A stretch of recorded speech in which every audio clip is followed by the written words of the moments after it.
Inter class chemistry के chapter first ठोस अवस्था। जैसा कि आप सबको पता है कि हमारा ब्रह्मांड द्रव्य और ऊर्जा से बना है। द्रव्य ब्रह्मांड का निर्माण करने वाला कारक है और ऊर्जा इसकी क्रियाओं का संचालन करती है। हमारे ब्रह्मांड में द्रव्य की मुख्य 3 अवस्थाएं मौजूद हैं, जिन्हें हम ठोस, द्रव और गैस कहते हैं। पदार्थ के बहने के गुण के आधार पर द्रव के 2 भाग, दृढ़ और तरल। ठोस पदार्थ दृढ़ कहलाते हैं क्योंकि ये बह नहीं सकते, यानी ये फ्लो नहीं करते, और जिनमें बहने का गुण होता है उन्हें हम द्रव और गैस के रूप में मानते हैं, क्योंकि इनमें एक प्रकार का फ्लो मौजूद होता है। ठोस अवस्था घटक कणों की वो अवस्था है जिसमें अंतरकणीय बल इतने प्रबल होते हैं कि उनमें स्थानांतरीय गति रुक जाती है। अंतरकणीय बल से तात्पर्य है ऐसे बल जो ठोस के अणुओं और परमाणुओं के मध्य लगते हैं। इतने प्रबल होते हैं कि अणुओं और परमाणुओं की आपस में होने वाली स्थानांतरीय गति संभव नहीं होती। ठोस के घटक कणों की व्यवस्था, यानी जिन कणों से ठोस निर्मित हुआ है, वो इस प्रकार की होती है कि वे एक क्रिस्टल जालक, यानी कि एक क्रिस्टलीय संरचना में अपने आप को निर्मित करते हैं। न्यूनतम स्थितिज ऊर्जा की अवस्था को प्राप्त कर लेते हैं और ठोस अवस्था प्राप्त करने में जो भी ऊर्जा मुक्त होती है उसे जालक ऊर्जा कहते हैं। ठोस अवस्था के गुण जिनकी वजह से उसे ठोस के रूप में परिभाषित किया जाता है, सभी ठोस दृढ़ और असंपीड्य हैं। इनका घनत्व और इनकी यांत्रिक शक्ति उच्च होती है। इनका द्रव्यमान, आकार और आयतन निश्चित है। प्रबल अंतराकणीय बलों के कारण परमाणुओं, अणुओं और आयनों की स्थिति निर्धारित रहती है, यानी उसमें बार बार परिवर्तन नहीं होता। और जो भी परमाणु, अणु या आयन जिनसे उस ठोस अवयव का निर्माण हुआ है, वे एक निश्चित आवृत्ति में अपने अक्ष पर कंपन करते रहते हैं। इनमें कोई घूर्णन गति नहीं होती, स्थानांतरीय गति नहीं होती, लेकिन सभी ठोसों में एक विशेष गुण होता है कि यह गर्म करने पर या इनको किसी भी प्रकार से ताप देने पर यह द्रव अवस्था में परिवर्तित हो जाते हैं। अब बारी आती है ठोस के वर्गीकरण की। ठोसों का वर्गीकरण। ठोसों के वर्गीकरण से तात्पर्य है कि किसी ठोस का निर्माण जिस व्यवस्था के अंतर्गत होता है, उसके आधार पर उसे 2 भागों में वर्गीकृत किया गया है। पहले कहलाते हैं क्रिस्टलीय ठोस, दूसरे कहलाते हैं अक्रिस्टलीय ठोस।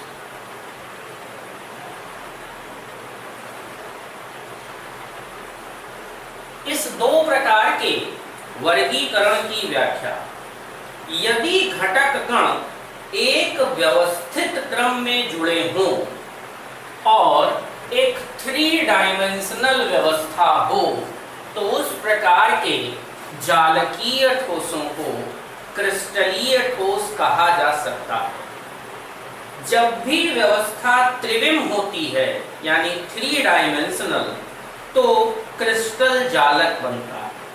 क्रिस्टलीय ठोसों में दीर्घ परास व्यवस्था पाई जाती है।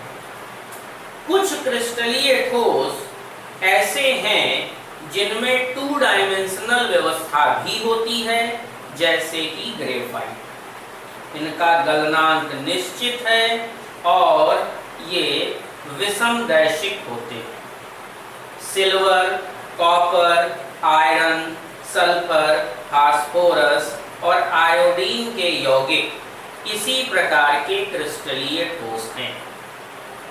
जब किसी क्रिस्टल जालक में कण अनियमित क्रम में व्यवस्थित हो और उनकी लघुपरास व्यवस्था हो, मतलब लघुपरास से तात्पर्य ये है कि कणों के बीच का स्थान बहुत अधिक विस्तारित न हो, तो उसे लघुपरास व्यवस्था कहते हैं। इनकी कोई निश्चित क्रिस्टल जालक या ज्यामितीय आकृति नहीं है। एग्जाम्पल के तौर पर मक्खन, कांच, रबर और प्लास्टिक इस प्रकार के अक्रिस्टलीय ठोस हैं।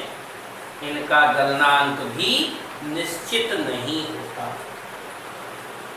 ठोसों के इस प्रकार के वर्गीकरण के अतिरिक्त घटक की इकाइयों और अंतराकणीय बल के आधार पर ठोस आणविक, सहसंयोजक, आयनिक और धात्विक हो सकते हैं।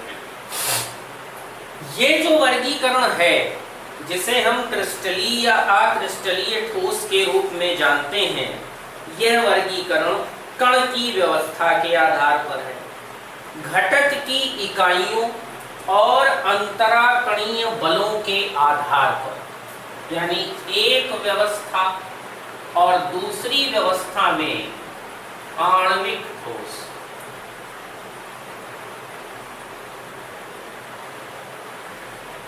सहसंयोजक ठोस,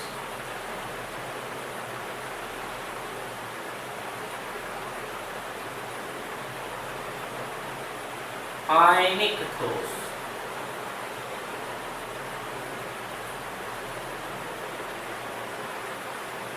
आणविक, सहसंयोजक और आयनिक ये अणुओं की व्यवस्था के आधार पर हैं।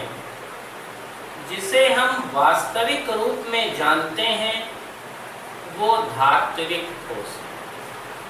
अब ये जो वर्गीकरण है, ये कणों की अंतराकणीय स्थिति और घटक की इकाई के आधार पर है।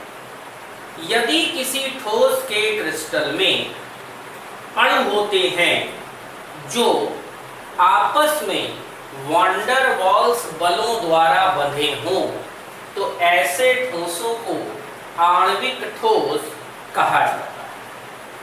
घटक कण आपस में सहसंयोजक बंधों द्वारा जुड़े हैं और एक बड़ा परमाणविक जालक निर्मित करते हैं। तो चूंकि सहसंयोजक बल प्रबल और स्थैतिक होते हैं, इसलिए इनके कण अथवा परमाणु अपने स्थान पर प्रबलता से मौजूद रहते हैं। ये कठोर होते हैं, इनका गलनांक उच्च होता है। कभी कभी यह पिघलने से पूर्व अपघटित भी हो सकते हैं। आयनिक ठोस नाम से स्पष्ट होता है कि इस प्रकार के ठोसों का निर्माण आयनों से होता है। इनमें धनायन और ऋणायन परस्पर एकांतर क्रम में व्यवस्थित होकर एक क्रिस्टल जालक का निर्माण करते हैं। कुछ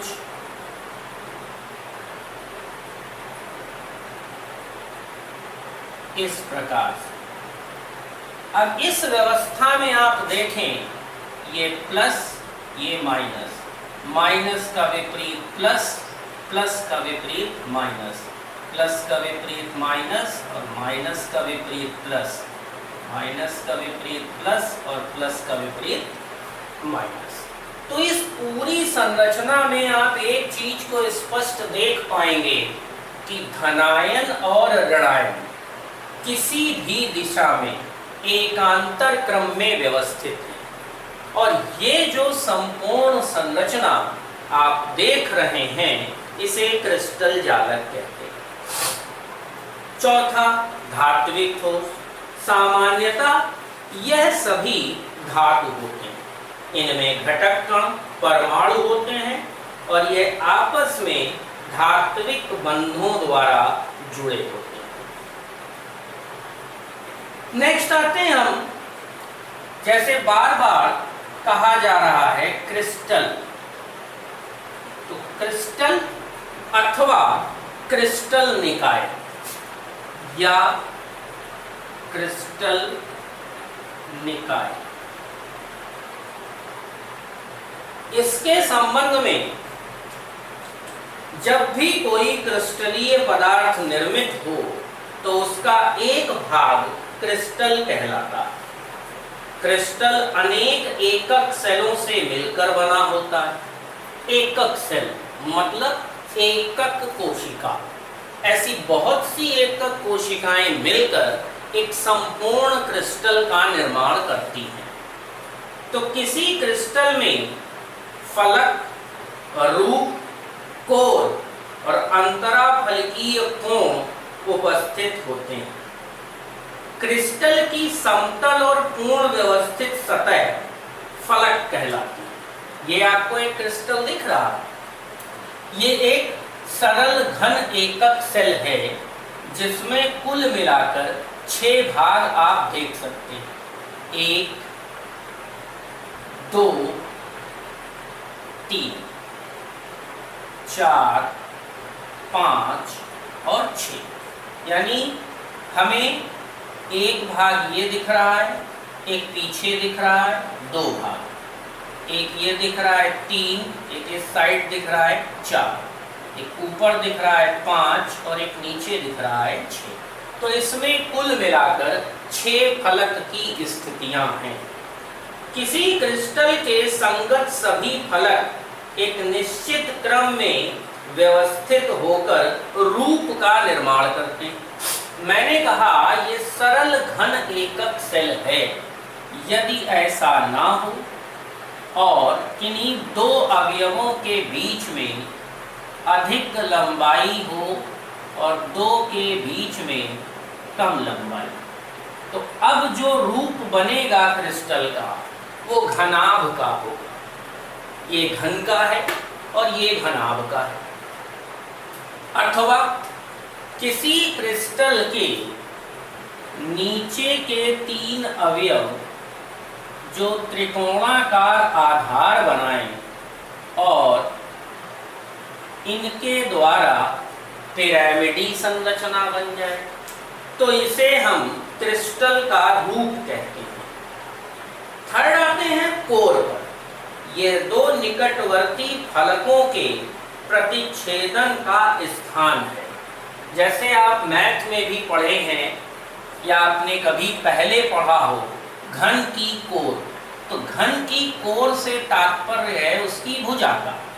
अब यहाँ पर आप देखें इस स्थान पर ये 2 प्रकार के फलक आपस में जुड़ रहे हैं, तो ये कोर है। यहाँ देखें तो ये 2 प्रकार के फलक आपस में जुड़ रहे हैं, तो ये भी कोर है। घन की प्रत्येक भुजा एक कोर कहलाती है क्योंकि वो अपने समान किसी दूसरे फलक से जुड़ती अवश्य है। क्रिस्टल में उपस्थित आपस में जुड़े 2 समतलीय फलकों के मध्य उपस्थित कोण को अंतराफलकीय कोण कहते हैं। आवश्यक नहीं है कि यह सदैव 90 ही होगा।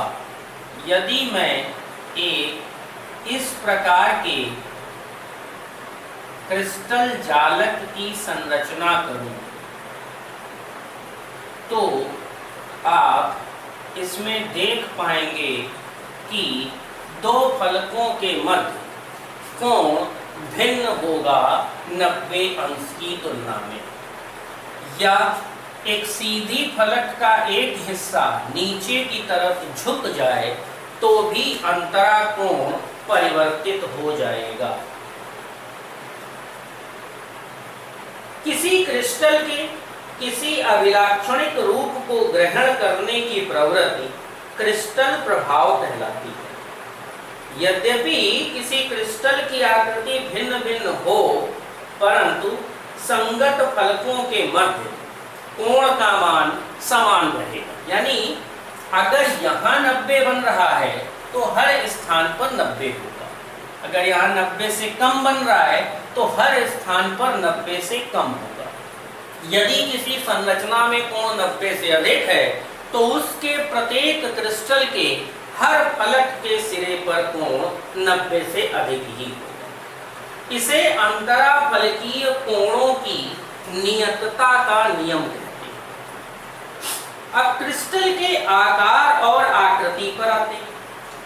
कुछ ठोसों की प्राकृतिक क्रिस्टलीय संरचना होती है जिन्हें सरलता से पहचाना जा सकता है, जबकि कई ठोस पदार्थ पाउडर या सूक्ष्म कणों के गुच्छे के रूप में पाए जाते हैं और अक्रिस्टलीय दिखाई देते हैं। तो जितनी भी क्रिस्टल की संरचनाएं हैं, उन संरचनाओं को आप अपनी बुक में इस चैप्टर में देख सकते हैं और उन्हें उनके अलग अलग नामों से जाना जाता है। 7 प्रकार के क्रिस्टल निकाय हैं: घनीय, द्विसमलंबाक्ष, विषम लंबाक्ष, एक नताक्ष, त्रिनताक्ष या ट्राइक्लिनिक, षटकोणीय और रोम्बोहेड्रल या त्रिकोणीय। सभी के लिए उनकी अक्षीय दूरियां और भुजाओं की स्थितियां स्पष्ट रूप से प्रदर्शित की गई हैं।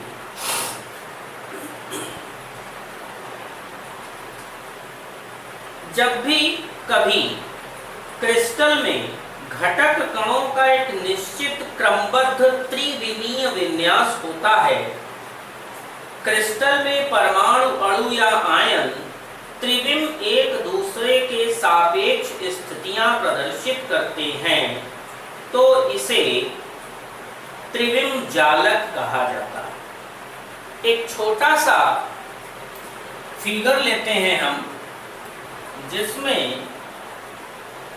एक घन एकक सेल बनाई गई। इस घन एकक सेल के साथ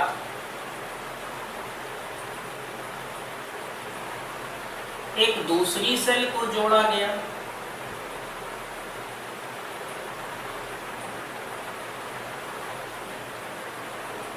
एक तीसरी सेल को जोड़ा गया और यही व्यवस्था नीचे भी अप्लाई की गई। तो आप इस पूरी व्यवस्था में एक चीज को स्पष्ट रूप से समझ पाएंगे कि जब क्रिस्टल जालक का निर्माण होता है तो इस एक भाग को हम एकक सेल कहते हैं। ऐसी बहुत सी एकक सेल आपस में जुड़कर क्रिस्टल जालक का निर्माण करती है। ये एक व्यवस्था है जिससे क्रिस्टल जालकों का निर्माण होगा। यदि इसे क्रम से आगे बढ़ा दें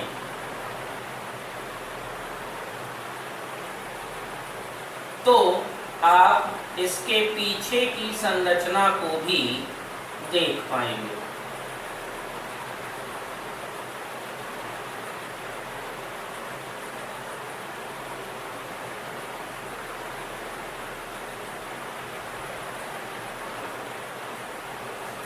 ऐसे ही क्रिस्टल जालक आगे अथवा इस ओर जुड़ते चले जाते हैं। तो ये जो एक इकाई आप यहाँ पर देख रहे हैं, इसे हम एकक सेल कहते हैं। किसी क्रिस्टल के त्रिविम जालक की तुलना एक वॉलपेपर से कर सकते हो, जिस पर एक क्रम की पुनरावृत्ति बार बार हो रही हो। तो क्रिस्टल जालक में ये एक द्विक जालक है, जहां पर दो प्रकार की सेल्स एक दूसरे के साथ हर तरफ व्यवस्थित है। क्रिस्टल जालक में एक क्रिस्टलीय अक्ष होता है।